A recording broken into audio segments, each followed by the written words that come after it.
So I thought I would multitask because this coloring thing is taking forever. I'm not gonna finish this in one session. This is like definitely time consuming. But I wanted to talk about my progress so far with my artist way journey. I'm on week 2. This is my second artist date. It's Friday. Last week I did mine on Monday, so it's been technically 2 weeks since my last artist date. Loving the artist dates. I am starting to actually see and feel the difference of the intentional time by myself. For instance, I walked to the park from my house. I stopped in a art store. I got markers and a sketch pad. On the walk there, I was just looking at everything and enjoying everything around me. And it's because it is, spring for the first time in months. So there's good weather and there's that. But it is definitely, I can feel that it is just like me enjoying being with myself. The thing that I have noticed is this is not something I knew the first week, because I read the first chapter throughout the week instead of reading it in one sitting and then, attacking the tasks throughout the week. I didn't even know there was going to be a crap ton of tasks at the end of each chapter. I read my chapter throughout the week, and then it was Sunday night, and I was like, well, dang, I guess we're about to do all these tasks right now in one sitting. So I was like, okay, next week you need to read the chapter in one sitting so that you can attack the tasks throughout the week. That I did, but I did not get to those tasks until last night, Thursday night, and I had been trying to do them all week. So, rule for next time, at least 30 minutes a day on tasks, I think would be helpful. I will say last night, it was not as hard to do them all in one walk. So if I find that I prefer that, I'm okay with that, because I think it also helps me not to overthink the tasks, because I do that. I'm like, oh my God, you want me to do all this crap, when it's just little activities in your notebook. Sometimes they are take yourself on a walk, which serendipitously the first week I had gotten home from my walk that I had chosen to do on my own. I had taken a nap and the sun was still out, and I was like, you need to get outside so it's you're not discombobulated.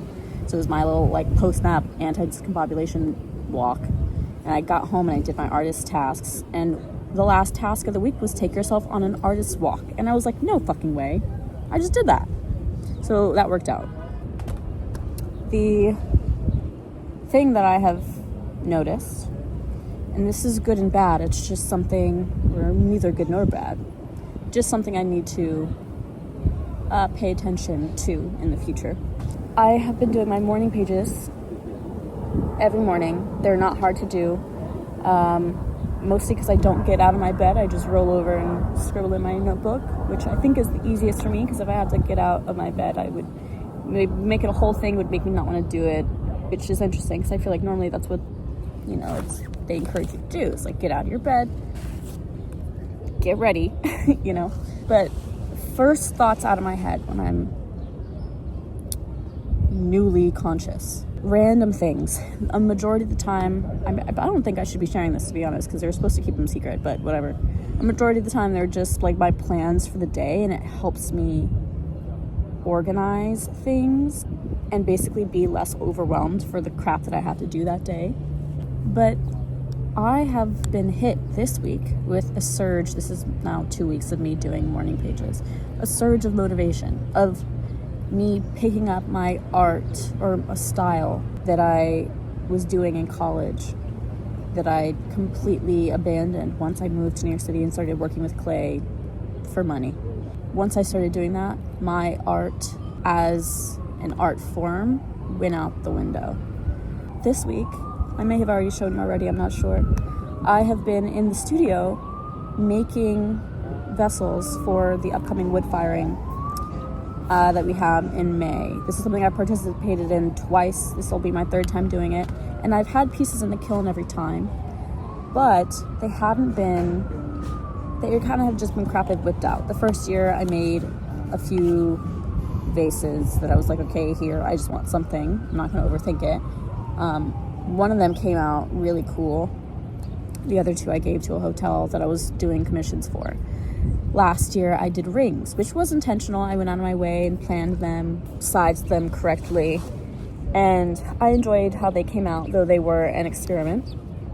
This year, I think it's more important to me because I've taken the time to go out of my way and continue something that I know means something to me, that I know is a part of what's inside that I need to explore.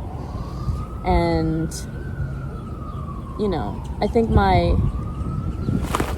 Hello? Windy in his hoe.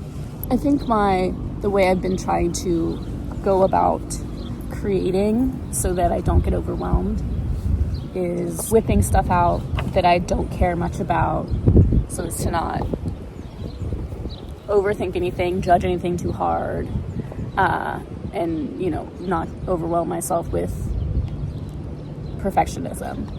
But that hasn't been working for me. I also starting to notice my perfectionist issues and how they are holding me back and all that. That is all to say, a balance is certainly best case scenario, where you do need to have intention. You do need to take the time out, give it to your craft, but at the same time, just let it be. Like, just let it be what it is. I was thinking about reading parts of The Artist's Way and pointing out which spoke to me, which I might still do. But one of them was, you got to get all the bad stuff out so that the good stuff can come out. Like, you got to get the bad stuff out of your system so that the good stuff can flow. And that is so true to me, because if me personally, if I'm being aimless, I'm not going to like what I make.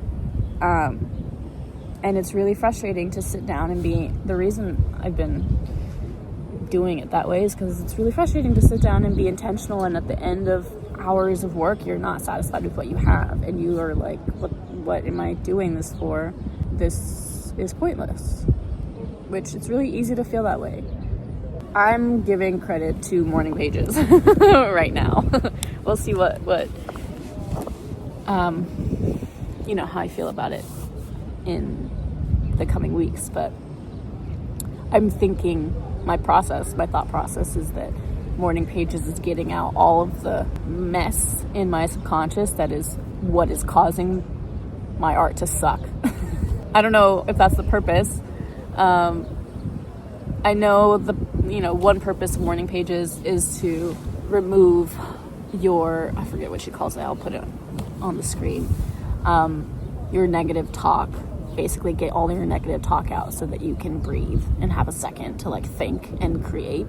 And so I think that's working in the sense that I'm getting out my negative talk, and therefore what I am making is not something that my negative presence in my brain can talk shit about, harp on, which feels really cool and protective. Like I'm in some sense protecting myself from my own bully. So that's all to say, crap's working, you know. I think I'm gonna ditch this coloring thing for now and go into my little sketchy book.